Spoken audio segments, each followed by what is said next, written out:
ვაგრძელებთ აფხაზეთის საინფორმაციო ანალიტიკური ცენტრის გადაცემათა სერიას ერთი გმირის ისტორია. დღევანდელი ეთერის სტუმარია გურამ ღურბელეიშვილი, 23 ბრიგადის შტაბის უფროსი. გამოცდილი სამხედრო, რომელმაც აფხაზეთის ომის მძიმე დღეების საკუთარი თვალით იხილა და არაერთ მნიშვნელოვან ბრძოლაში მიიღო მონაწილეობა.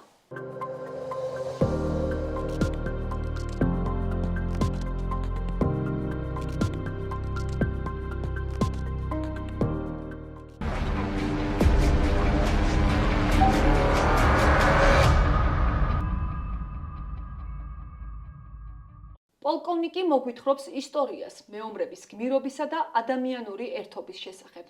მოგესალმებით ბატონო გურამ, მადლობას გიხდით გადაცემაში მონაწილეობისათვის. გამარჯობათ. ბატონო გურამ, როდის და რა მიზეზით დასახლდით სოხუმში? როგორი იყო ეს საოცარი ქალაქი, როგორ გაიხსენებთ? ომის დაწყებამდე 2 წლით ადრე მსახურობის საბჭოთა არმიაში კიდევ გადმომიყვანეს სოხუმში ქალაქ სოხუმის კომისიის მოადგილე. 2 წლის შემდეგ დაიწყო ეს ომი, რაც იყო და რაც მოხდა და ჩემთან მოვიდა გენო ადამია ქალაქის ინტელიგენცია, მათხოვეთ რომ მე მათ გვერდში დამდგარიყავი, რადგან მე მქონდა სერიოზული სამხედრო განათლება მიღებული, ასეთები ცოტა იყვნენ დროისათვის. თქვენ მათგან განსხვავებით პროფესიონალი სამხედრო იყავით. მე ვიყავი პროფესიონალი. ბატონო გურამ, სანამ ამ თემებზე გადავალთ უშუალოდ, რო დასახლდით სოხუმში, თბილისელი, ქალაქი როგორ დაგხვდათ?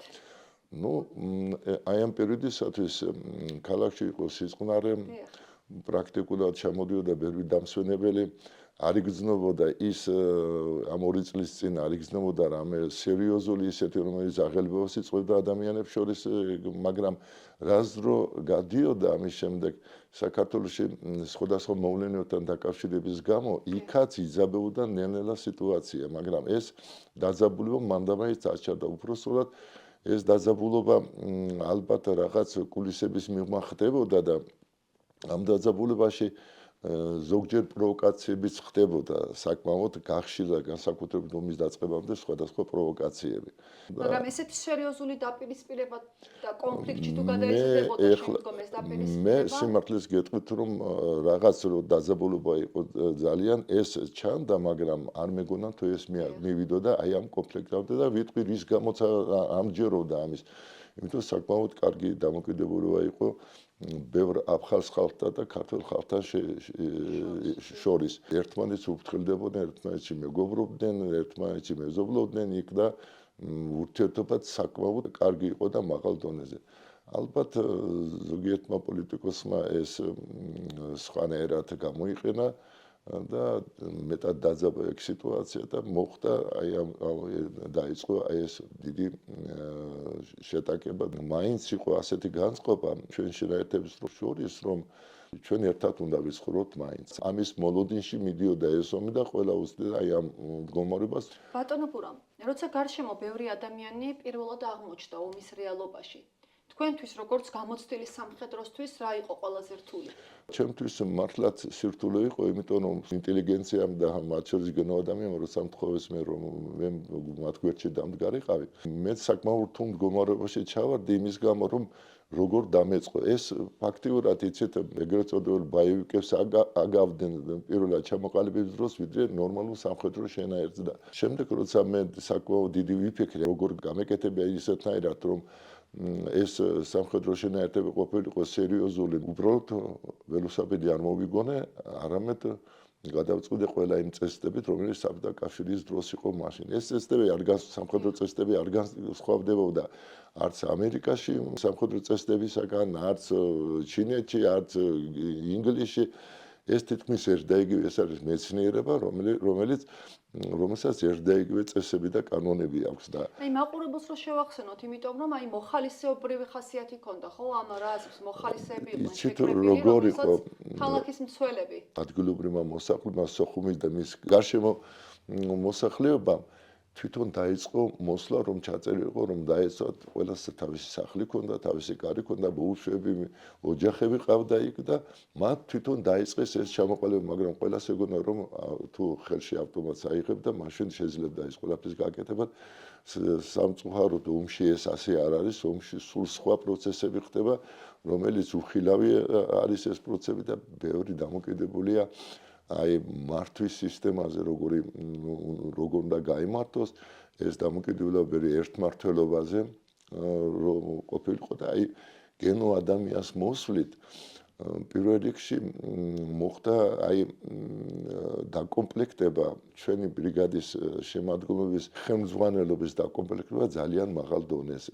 მოიყვანა ბევრი ისეთი ადამიანები, რომლის წარმოდგენა ძალიან რთული იყო. ასეთ მაღალ დონის მომზადებული ადამიანები მოვიდოდნენ აქ, დადგებოდნენ ქვეყნის სამსახურში და ისინი შეძლებდნენ ძალიან მოკლე დროში სამხედრო წესდების მიხედვით გაეკეთებინათ ყველაფერი. პირველ რიგში მოიყვანა ეს ბატალიონის მეთაურების დანიშნა.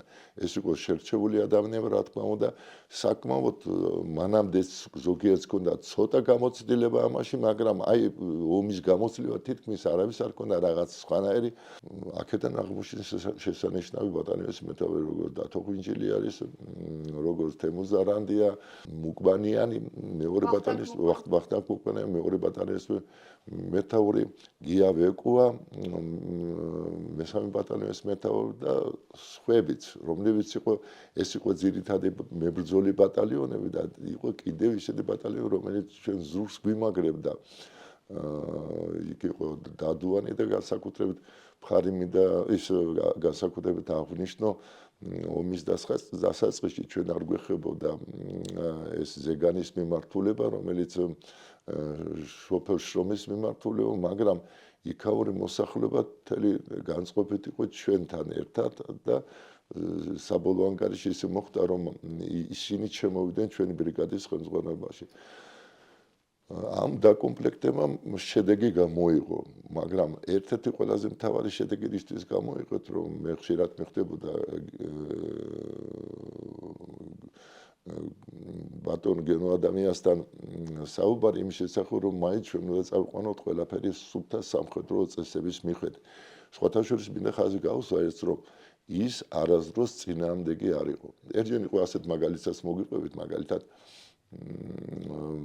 როცა მე ერთჯერ მას შემოუწყი მის კაბინეტში ქვიშა ფანჯრებზე. ის თვითონ არ იყო მაშინ და მე ის გავაკეთე, იმიტომ სნაიპერი შეიძლება გამოჩენილი იყოს სხვადასხვა ადგილას და დიდი ფანჯრები ჰქონდა მის კაბინეტს და იოლი ამოსაყვანი იყო მისი უსაფრთხოებას და გენო როცა მოვიდა, მან რო დაინახა ეს ძალიან არ მოიწონა, გაგიჟდა, რომ ვთქვათ ასე და ვინ გააკეთა ეს რო თქვა იქ მისმა დაცვა უთხრა, რომ ეს შტაბის უფროსმა მისცა ბრძანება, რომ ეს გაეკეთე, ის შემოგვეწყო აქ. შემდეგ დაუძახეთო გურამ ისო გენო თქვა, დაავალეთ და მე რომ ჩამოვედი, მეუბნება გურამ შენ გააკეთე ესო, მე ვუთხარი მე გავაკეთე. მე როგორ შევხედო მე ქალაქში მაცხოვრებელ ადამიანებს, რომლებიც იფიქრება, რომ თითქოს მე შოკები შემოაწყოს, რომ მე ჩემი სიცოცხლე დავიცვა. აი ეს გენოს სიტყვები იყო. და აი ხლავე ჩამობძანა მის დაცვას, რომ ჩამოეყარათ ეს შოკები, მაგრამ მე ვუთხარი ჩვენ მოლაპარაკებული ვართ ერთმანეთში, რომ თქვენ არ უნდა ჩაეროთ ამ ჩემს სამხედრო საქმეში და ეს არის სამხედრო საქმე, რის გამოდაც მე ვალდებული ვარ თქვენ სიცოცხლეზე კიდევ როგორმე პასუხის ვაგო და ეს აუცილებელი ატრიბუტია ჩემი შეხედვით, მე ვუთხარი, რომ ასე ყოფილიყო და საკმაოდ რაღაც მოგვიდა ჩვენ ასეთი ცოტა შეკამათება, რომ ვთქვათ და როგორც იქნა მე გენო ჩვენ გენოვიზიას უძახოდეთ, ახლაც მე ამ სიტყვის თქვა, მე დავაჯერე მაშინ, რომ ეს აუცილებელი იყო და ძალიან გულკატეხილი იყო ის იმის გამო, რომ ხალხი რას იფიქრებოდა. სხვათა შორის გენოზე მინდა ვთქვა კიდევ ერთი საინტერესო რამ, რომ გენო ძალიან უფრთხებოდა მის სახელს მთელ აი ამ ომის განმავლობაში, რომ სხვას არ ეფიქრა. ამის ერთ-ერთი ყველაზე მთავარი მაგალითია, რომ მის გვერდში იყო ორივე შვილი. ორივე შვილი არც ერთი არ წასულა იქედან. ერთი ყოველთვის მასთან იყო, მის გვერდში იყო. მისი უმცროსი ვაჟიშვილი მეორე ჰოსპიტალს ხელმძღვანელობდა იქ ბატონი ელგუჯა ხელმძღვანელობდა ისინი აქტიურად ღებულობდნენ ყველა ოპერაციებში მონაწილეობას, სადაც გენო იყო ის მისი ვაჟიშვილიც იყო, რომელიც დაცვაში იყო იქ. როგორ მოახერხეთ ესეთი მობილიზება? ანუ ძალიან გამორჩეული ბრიგადა შეიქმნა 23 იცით რამდენიმე ფაქტორი იყო ყველაზე მთავარი. პირველი ფაქტორი ის იყო, რომ ის ადამიანები, რომლებიც ჩვენ ბრიგადაში მოხვდნენ, ეს იყო ძირითადად დაკომპლექტებული ადგილობრივისაგან. ამათ არავის უკან დასახევი გზა არავის ჰქონდა, რადგან მათი ოჯახები, ბავშვები, მეუღლეები, დედები, მამები ამათ ზურგის უკან იყო. ეს ერთ-ერთი ყველაზე მთავარი ფაქტორი არის და მეორე გენოს დიდი დამსახურებაზე ერთ რამეს მინდა კიდევ ხაზი გავუსვა აი ამ პერიოდისათვის გენომს შეძლო ყველა პოლიტიკური შეხედულების ადამიანების მობილიზება. ისინი ყველა ჩააყენა ერთ და იგივე სამსახურში და არ იყო ის მაგალითად ამნაირი შეხედულების პოლიტიკური შეხედულების იყო ის ამნაირი პოლიტიკური შეხედულების მან გამართა მათთან მოლაპარაკებდა და ყველა ამოიყენა გვერდში. ეს ყველაზე დიდი შედეგი იყო და ჩამოყალიბდა ჩვენ ბრიგადაში სრული ერთმართველობა. ეს როგორც უნდა იყოს ყოველთვის ჯარში, როგორც უნდა იყოს სამხედროში. ეს რას ნიშნავს ერთმართველობა, რომ ზემოდან გავრცელებული ბრძანება ჩამოდის ქვემოთ, ის აუცილებელია შესრულებისათვის და ერთ-ერთი გადამწყვეტი მთავარი ფაქტორიც ეს იყო. სამხედრო წესდების და მიხედვით რის გაკეთებად შეიძლებოდა ამ პირველ რიგში აუცილებლად რაც იყო საჭირო ის გავაკეთეთ. მაგალითისათვის ახლა მინდა კიდევ ვინ გეხმარებოდათ ბატონო გურამ? ნუ ეხლა ჩემთან შტაბში ცოტა სამხედრო ოფიცრები, რომელთაც მქონდა თბილისის სამხედრო სასწავლებელი დამთავრებული, მაგრამ ამას უშუალოდ მე ვხელმძღვანელობდი ყველაფერს იმის გამო, რომ როგორ უნდა გაკეთებულიყო ეს ყველაფერი და საკმაოდ ოპერატიული სამმართველო შეიქმნა საკმაოდ სერიოზული ადამიანებისაგან. აი მაგალითად რეზო კარდავა ჩემი მოადგილე იყო ის პროფესიონალი სამხედრო იყო მან მეტად იცოდა ყველაფერი ეს როგორ უნდა ყოფილიყო და ის საკმაოდ მან დიდი წვლილი მიუძღვის მას აი ამის გაკეთებაში გარდა ამისა ჩემ შტაბში მაგალითად ოპერატიულ სამმართველოში იქ იყო ჩვენთან შეიკრება არჩილი ელბაქიძე ესეთი ისეთ როგორ ენტუზიასტი, მაგრამ ადამიანი, რომელიც უცბად სწავლობდა, უცბად ღებულობდა ყველაფერს. იყო ასეთი ჯუანშერ მაშია, რომელიც ძალიან ერთგული, ძალიან მობილიზებული ადამიანი იყო. ლავროს მალანია, რომელიც ერთ-ერთი რაიონის ხელმძღვანელი იყო სოხუმში, მაშინ ის ოპერატიული სამმართველოში, რაც შეეხება აი ამ ოპერატიული სამმართველოს და ეს მართვის სისტემა მათთან როცა მიდიოდა მუშაობა როგორ უნდა ყოფილიყო, ყველაფერი იმათ დაქონდათ შემდეგ ადგილზე ეს მიქონდა და ისინი ასრულებდნენ ყველა ამ დავალებას. მაგალითად კიდე ასეთი რამე მე მოგიყვეთ რომ გითხრათ რომ ამ ბატალიონების რომლებიც იყო განლაგება ეს ბატალიონები ჩვენ შევეცადებთ აი ამ სამხედრო წესდების და მიხედვით ყოფილიყო ისინი განლაგებული მაგრამ ერთი ჩვენ გვაქვს და მეახლობით 5000-ზე კაცზე მეტი იყო ჩვენთან ბრიგადაში მაგრამ ჩვენ არ ყოფნით რადგან ფრონტის ხაზი იყო ძალიან დიდი ჩვენ არ ყოფნით და ადამიანები უბრალოდ ადამიანთა რესურსი იმის გამო რომ ხმათ ეშელონირებული ის დაცვა გაგვეკეთებინა. ამიტომ ძირითადად ხალხი იყო განლაგებული პირველ ეშელონში ბატალიონის ეს იყო გუმისტის მთელ გასწრები გუმისტი გასწრები იყო მაგრამ მეორე ეშელონი ამის შექმნა აუცილებელი იყო ეს ყოველთვის თავში მქონდა მე და გენოსთან როცა უკვე ჩავიფიქრეთ რომ როგორ უნდა მომზადებულიყო ეს მივედი გენოსთან და ვუთხარი რომ გენობიძია ჩვენ ეხლა უნდა შევქმნათ მეორე ეშელონი მიუხედავად იმისა ხალხი არ გვაქვს გენომეუნება მაშინ თუ საჭიროა შევქმნათო და მე დაუსახელე ეს ადგილები ვანახე რუკაზე ეს ადგილები სადაც უნდა განლაგებულიყო ეს მეორე ეშელონის ხალხი ძირითადად ეს გამოდიოდა თითქმის ახალი რაიონის აწეულ განაპირას საიდანაც მეტი სიმაღლეები იყო და ძირითადად ამ სიმაღლეებზე უნდა ყოფილიყო და იქ საჭირო იყო ზოგი სანგრების გათხრა იქ საჭირო იყო მოსამზადებლების სამუშაოზე გაკეთება, მაგრამ გენონომ მაშინ მითხრა უარი ამის შესახებ, რომ იქ რამე ჩვენ სანგრები გაგვეთხარა და დაგვეწყო. შემდეგ მე ალბათ დამჭირდა კიდევ 2 დღე იმის გამო, რომ დამერწმუნებინა, რომ ეს გვინდა თუ არა, უნდა გაგვეკეთებინა და გენო როგორ ხსნიდა რა ამას მე იქ რომ დავიწყო სანგრების გათხრაო მაშინ მოსახლეობა იფიქრებს თითქოს მე წინა ხავს ტოვები და უნდა გადმოვიდე შემოვიდე უკან დავეხოთ. აი ასეთი ლოგო იყო და გენო ამაში იყო 100%-იანი მართალი. იმის გამო მართლაც ხალხში დადიოდა იქ ასე იფიქრებდა უმრავლესობა რომ თითქოს გენო ეს რომელ მონაკვეთებს მოიცავდა თუ ეს ძირითადად გასაგებია რომ იყო ეს პირველი მეორე მესამე ბატალიონის უკანა ხაზ აი მის უკან მდებარე მაგრამ იცით ეს იმდენად აუცილებელი იყო ამის გარეშე შეუძლებელი იყო თუ ოდნავ სამე მოხდებოდა გარღვევა შეუძლებელი იყო რომ იქ ჩვენ ერი შეჩერებელი იყო ამ მეორე ეშელონის გარეშე 15-16 მარტს სხვათა შორის რომ იცოდეთ თქვენ მათ როდესაც გამოაღვიეს ეს პირველი ეშელონი ისინი ფიქრობდნენ რომ შემდეგში არავინ არ იყო მაგრამ მათ დაუშვეს იქ დიდი შეცდომა და ნუ ეს მეორე ეშელონის შექმნა გამოგივიდა მაგრამ მეორე ეშელონის შექმნა გამოგივიდა ჩვენ გენოს აუხსენი დავარწმუნდა გენოს სხვათა შორის როცა აი სამხედრო წესებს გადაუშლიდა მეუბნები აქ ასე წერი აქ აწერი ის არავითარ შემთხვევაში წინამდე უკვე არ მივიდა მიუხედავად იმისა იცოდა რომ ეს ძალიან არ უნდა ამის გაკეთება მაგრამ რადგან ეს აუცილებელი იყო ის მაშინ დათანხმდა ამაზე და ჩვენ იქ მეორე ეშელონში სამხედრო პოლიცია რომელიც ქალაქში იყო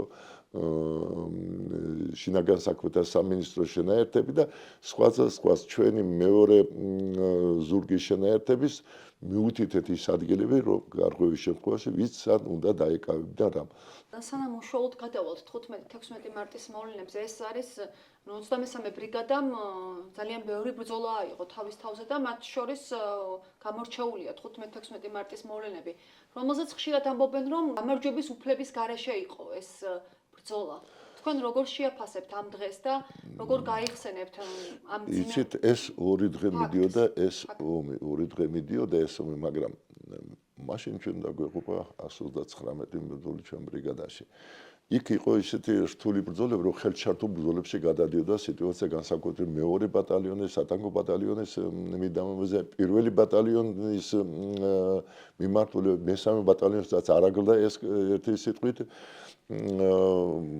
მაგრამ იცით როგორ იყო აი როგორი შეგრძნება იყო მე ამაზე როცა 16 მარტს ჩვენი შინი უკვე გამდევნეთ ჩვენი პოზიციებიდან ძალიან დიდი გამარჯვების შეგრძნება იყო ყველა ჯარისკაცი ყველა მეთაურში ყველა ადამიანში სამოქალაქოში რომელიც ცხოვრობდა იქ სოხუმში იმის გამო რომ ჩვენ ეს ბრძოლა მოვიგეთ და ხომ იცოდი ჩვენ დაგვეყობა 129 კაცი მაგრამ ეს გამარჯვება იცით როგორ აი რაღაც საათებით შეიძლება მაძეფეკი თუ წუთებით შეაჩერა ამ ადამიანებს და ყველაზე რთული მომენტი დადგა როცა ჩვენ უკვე ამოვისუნთქეთ მაშინ რომ მოვიგეთ ეს ომი და რომ ჩვენ 129 ადამიანი ჩვენ ბრიგადაში მოგვიხდება მათი დასაფლავება.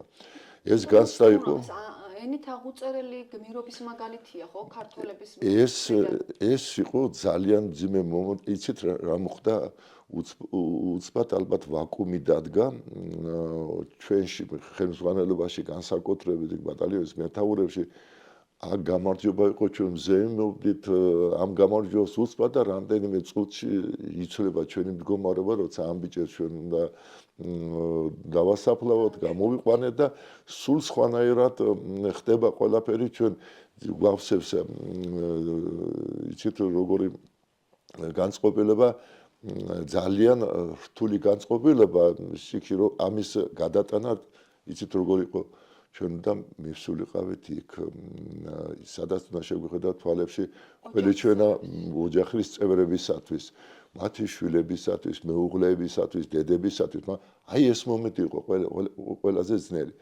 როცა ჩვენ ამ ბიჭების დასაფლავებაზე მივედით, არ ყოფილა არც ერთი დედა, რომელსაც ეთქვა რატომ მოკვდა ჩემი შვილი. არ იყო დაიღუპა ჩემი შვილი.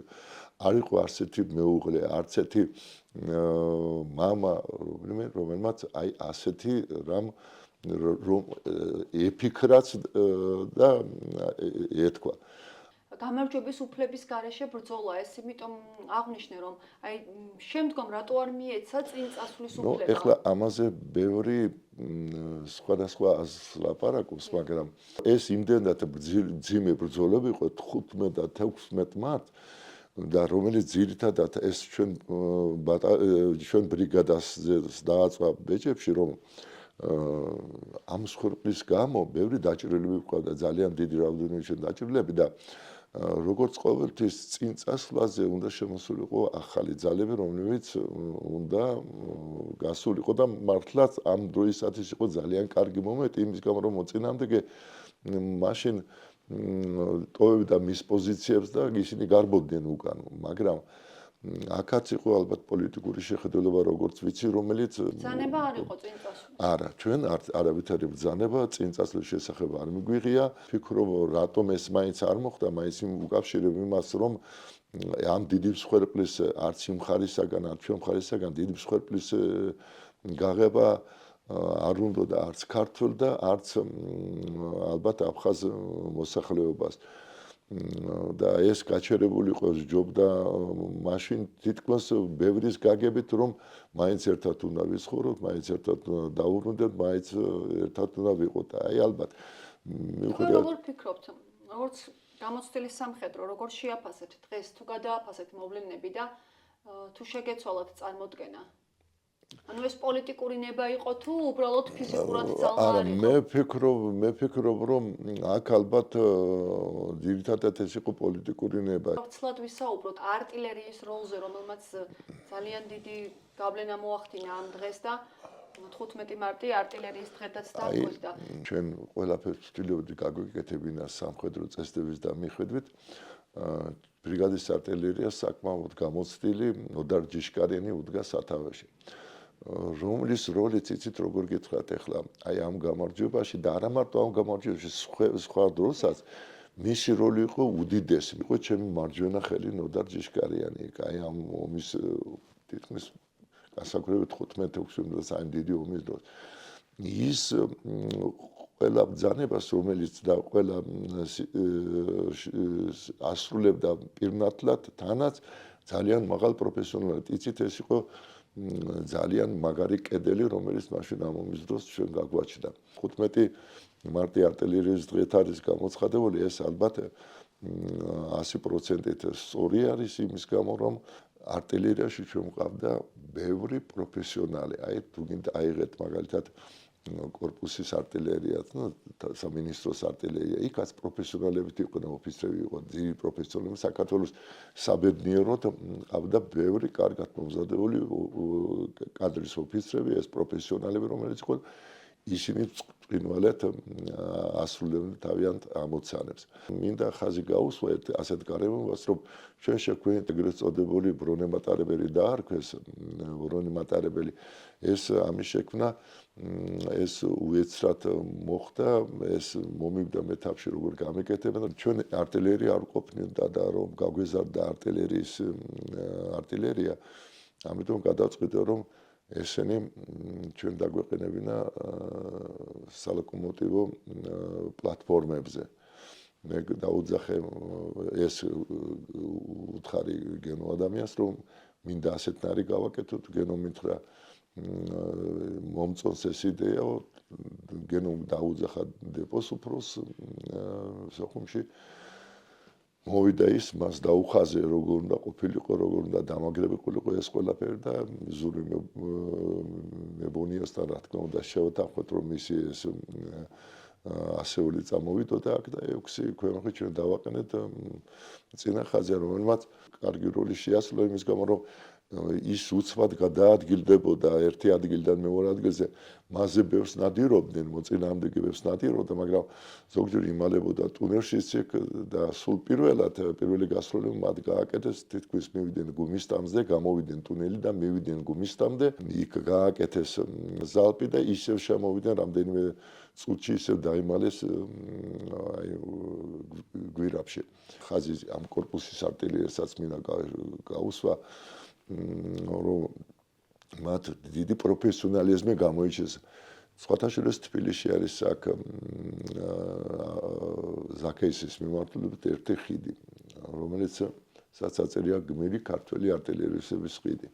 მე როცა მივდივარ იქ მანქანით, მე აუცილებლად უსიგნალებ და ვესალმებ ამ გმირ არტილერისტებს, რომ იმის გამო, რომ მართლაც ეკუთვნის აი ეს დამსახურება. გუმისტის მდინარე და მისი მიმდებარე პოზიციები, აი რატომ იყო სტრატეგიულად ასეთი მნიშვნელოვანი? ეს პრაქტიკულად იცით როგორ გითხრათ, ეხლა ეს ყველაზე ადვილი მონაკვეთი იყო სოხუმის აღებისათვის. ამიტომ იქ იყო ყველაზე სტრატეგიული. მიუხედავად იმისა, სოფელ შრომის მიმართულება, იქ ზეგანის მიმართულება, ეს იქ იყო სიმაღლეები და ესეც განსაკუთრებით სტრატეგიული მნიშვნელობა ჰქონდა მათ. მაგაც სხვათა შორის მათ რამდენჯერმე მოახერხეს, რომ ეს ზემოთა ნაწილების დაეკავათ ამ მთელი ომის განმავლობაში ზეგანის მიმართულება, შრომის მიმართულება, მაგრამ იქაც არ გამოვიდა, რადგან იქაც უკვე მობილიზებული ყავდა ჩვენ ყველა ეშინათი, რომელიც ადგილობრივი მოსახლეობისგან იყო და აი სოხუმში გუმისტა მართლაც იქ ერთ მხარეს ისინი იყვნენ, მეორე მხარეს გუმისტის სანაპიროზე და იოლი გუმისტის მდინარე ძალიან დაბალი არის, იქ ფეხით იოლად შეიძლებოდა ბევრ ადგილას გადმოსვლა და ქალაქში შემოსვლა. ამიტომ სტრატეგიულად ამას ჰქონდა, რა თქმა უნდა, მნიშვნელობა და მეორე კიდევ ის, რომ ამ მდინარიდან ქალაქი სულ ახლოს იყო და ძალიან მოკლე დროში შეიძლება ქალაქის ცენტრში. სხვათა შორის ხაზი მინდა ერთ რამეს გაუსვა კიდევ, რომ ბევრმა არ იცის ალბათ და ვერაფასებს შეიძლება იმდენად კარგად, რომ ამ სიტუაციაზე 15-16 მარტს მანამდე მთელი ქალაქი ავსებული იყო ბავშვებით, ქალებით. სკოლებმა დაიწყო მუშაობა, მოხდა ისეთი რამ, რომ ზოგ ადგილას ასფალტსაც აგებდნენ, ზოგ ქუჩაზე, ქალაქშიც, აი ჩემი თვალით ამოხეს ნანახი და რაღაც ხალხის არ ელოდებოდა ადგილობრივი მოსახლეობა და რომ მათ შეძლებოდათ შემოჭრა ქალაქში იქნებოდა უამრავი მსხვერპლი. ამიტომ ამ 15-16 მარტის ბრძოლამ გადაარჩინა ბევრი ქართველი მოსახლეობა, ჩვენი მებრძოლების გმირობამ გადაარჩინა აი ეს სამოქალაქო მოსახლეობა. მეთაურების მომზადების მაღალმა დონემ კიდევ გამოიწვია ისიც, რომ ბევრი ჩვენი მებრძოლით ამით იყო გადარჩენილი. არ დაგვიღუპა ჩვენი იმდენი, რომელიც მოსალოდნელი შეიძლება ყოფილიყო, რადგან ესენი არ იყვნენ პროფესიონალები, მაგრამ რადგან იყო ბრიგადა ძალიან სერიოზულად შექმნილი, რადგან იყო ჩამოყალიბებული ეს ერთმართველობა ბრიგადაში, რადგან იყო გამართული სისტემა მთლიანად თავიდან ბოლომდე, მოწესრიგება გამოიწვია ყველა ჯარისკაცებში და აი აქ უნდა ჩვენ ერთი ხაზი გავუსვათ, იმიტომ შეიძლება ბევრმაც არ იცის ამის შესახებ. როცა მოხდა მშვიდობიანი მოლაპარაკება 23 ბრიგადა ჩვენ პრაქტიკულად დაგვშალეს. უღაროარი, მაგრამ ამ გადაწყვეტილების მიღება და მე მაგაზე თქვენ ვერ გეტყვით იმის გამო, მაგრამ ერთი რამ მინდა მე თქვენ გითხრათ, რომ როცა ეს გადაწყვეტილება იყო მიღებული, იყო ძალიან დიდი აღელვება მთელ ბრიგადაში, იმიტომ დიახ და ამის შესახებ ქვეყნის პრეზიდენტსაც მოახსენეს მაშინ, რომ ასე და ასე არის სიტუაცია და ჩვენი ოფიცრები ეთხოვდა ამ ფაქტის განმარტებას, როგორ ყოფილიყო მეტად დაზუსტებას. მათ შორის გენო ადამიანი ძალიან აღელვებული იყო იმაზე, რომ ამ საქმის დეტალები არ იცოდა არავინ და შემდეგ მომიდა ჩვენთან ქვეყნის პრეზიდენტი ვეპირადა მაშინ შევხვდი მას ოფიცრებთან ერთად და მან აგვიხსნა რაშია საქმე და როგორ რის გამოც საჭირო იყო ამის გაკეთება. ორმაგი იყო ასეთი შეგრძნება ამ დროისათვის, მაგალითად პირადად ჩემში, იმის გამო რომ ვიცოდით, რომ ეს შეიძლება კარგად დამთავრებულიყო და მაგრამ შეიძლება დამთავრებულიყო ძალიან ცუდად, სამწუხაროდ ეს დამთავრდა ძალიან ცუდად. ამ მშვიდობიანი მოლაპარაკების თანახმად 60 კილომეტრით იმათ უნდა გაეწიათ ეს მძიმე ტექნიკა, ჩვენაც 60 კილომეტრით სამწუხაროდ ჩვენმა ჯარებმა ეს სამხედრო ტექნიკა გადმოიყვანეს ფოთში, გადმოიყვანეს რადგან ზუგდიდში მაშინ ოპოზიციურად განწყობილი და მოხდა მათი გადმოყვანა მეტი დიდ მანძილზე დაცილება და მათ 60 კილომეტრი გაწიეს, მაგრამ მათ არავითარი ის არ წინადადება ჰქონდა, მათ იოლად შეძლეს შემდეგ ამ ტექნიკის უკან დაბრუნება. გამოყენება და ჩვენ პრაქტიკულად შევხვდით ამას ხელშიშველი ხელებით, რომ ვთქვათ ასეთაირად. ეს გადაწყვეტილება გენო ძალიან ეწინააღმდეგებოდა ამას და ძალიან გაუგებრობაში იყო, რატომ როგორ იქნება ამის შედეგი, მაგრამ სხვა გამოსავალი ალბათ არ ქონდა, იმიტომ ისიც მოწესრიგებული ადამიანი იყო იმდენად, რომ მასაც ესმოდა ბევრი სიტუაცია და აი ბატონო გურამ, დღეს როცა ამ ბრძოლებს იხსენებთ, რას მიიჩნევთ ყველაზე დიდ მიღწევად? ან ყველაზე დიდ ტკივილად? მე სიმართლე გითხრათ, რომ მე ასეთ შედეგს არ მოველოდი. აი რაღაც გუში მრჩებოდა, რომ ეს მოსალოდნელია, მაგრამ სიმართლე გითხრათ, მე ამას ვერ დავიჯერე და როცა ბრიგადა ჩვენ დაგვშალეს, მე სხვათა შორის მე ოჯახი არ მყავდა აქ საქართველოში და ჩემი ოჯახი ომის დაწყებამდე იყო გასული საქართველოდან, მაგრამ როცა მე დავტოვე ეს თვითონ ვიფიქრე ასეთნაირად, რომ ახლა ისეთნაირად არის სიტუაცია შექმნილი, რომ ალბათ უკვე მშვიდობა უნდა ამ ძალამ გადაძალა მეტად და რომ წავედი სამწუხაროდ თვითმფრინავზე ბილეთი მქონდა აღებული, უნდა გადაფრენიყო, მე ვერ მოასწარი გადაფრენა და უკან დავუბრუნდი ხელმეორედ აი სოხუმში, როცა ჩვენ მე დავუბრუნდი მაშინ როგორც მოხალისე, იმიტომ ბრიგადა არ არსებობდა, მაგრამ ეს შტაბის ხელმძღვანელი, შტაბი იქ შტაბის მებრძოლები და ოფიცრები იქ ყველანი ადგილზე იყო, მაგრამ როგორც ასეთი ისინიც ყველა მოხალისეებად იყვნენ მაშინ. ალბათ ეს დამოკიდებულება შეიძლება ჩაითვალოს ყველაზე დიდი მიღწევად ეს სულ იცით კიდევ აი ასეთ ფაქტს მინდა გავუსვამ. აი თვითონ ადამიანების ბევრის მირობა. აი ასეთი შემთხვევა იყო. ერთ-ერთი ჩვენი მებრძოლი დაიღუპა, ერთადერთი შვილი ყავდა ამ ოჯახს. და როცა ის ძალიან კარგი ახალგაზრდა იყო, პირადად კარგად ვიცნობდი. გასვენებაში ჩვენ ვიყავით ყველანი იქ და მესამე დღეს გასვენებიდან მისი მამა მოვიდა ჩვენთან. და მაღალი ადამიანი, ძალიან სიმპათური და ის მეუბნება, მე მოვედი ჩემი შვილის მაგივრად ვიმსახურო. ეს ადამიანი იყო მეახლოებით 60 წელს გადაჭარბებული. მე ვუთხარი, რომ თქვენ ახლა იცით რა უკეთესი იქნება, იქ 40 უნდა გადაიხადოთ, სასაფლაო მოაწყოთ და უკეთესია მიხედეთ ამ საქმეებს, მე ვუხდა და შემდეგ მოდით ჩვენთან მეტი. და მაშინ დავილაპარაკოთ ამ თემაზე, მაგრამ მან უარი განაცხადა. მე ერთი საათს მაინც ვესაუბრე მას, რომ ის უკან გაბრუნებულიყო და რადგან მეგონა, რომ ემოციური განწყობილება ალბათ გამოიწვია მამამისში მისმა ემოციური განწყობილებას და მივედი გენო ადამიანთან და ვუთხარი, რომ ვერ დავაჯერე ეს კაცი და იქნებ თქვენ დააჯეროთ რამეს. გენომ გაჩერდა და მეუბნება, გურამი შენ მაგას ვერ გადაათქმევინება, ამიტომ უკეთესია დაუფიქრდი, სად გაუშვა და როგორ გაუშვა და ის ხაში შესული ადამიანი, წლებში შესული ადამიანი ბოლო დღემდე მსახურობდა იქ ის გაუში ჩვენ სადაც გემები იცლებოდა იქ ერთ-ერთ ხელმძღვანელად დავაყენოთ სამწუხაროდ ახლა გვარს ვერ გეტყვი ამ წუთისაც გენოს კონდა ძალიან კარგი შემთხვევა ის ყველა დაღუპულის ოჯახს ზრუნავდა ფიქრობდა რაღაც გამეკეთებინა უნდა გაუკეთო მათ ამის ოჯახებსა და ზოგჯერ გამოჩნდებოდა იქ 5 კილო პლუს კვილი თუ გამოჩნდებოდა 5 კილო შაქარი და როგორც კი გამოჩნდებოდა რაღაც ზედმეტი მარაგი გენო მაშინ ეცდილებდა ეს მიეცა ამ დაღუპულების ოჯახებისათვის. სხვათა შორის ესეც ზოგიერთმა შეიძლება ზოგიერთმა არ გაამახვილოს ყურადღება, მაგრამ ამ დასაფლავებასაც როცა ქალაქში არც ღვინო იყიდებოდა, არც პურისკვილი იყო, არც შაქარი, გენომ მოახერხა ის, რომ აი დასაფლავებისათვის საკმაო პროდუქტი შემოსულიყო, მათ შორის ეს ღვინო შემოსულიყო.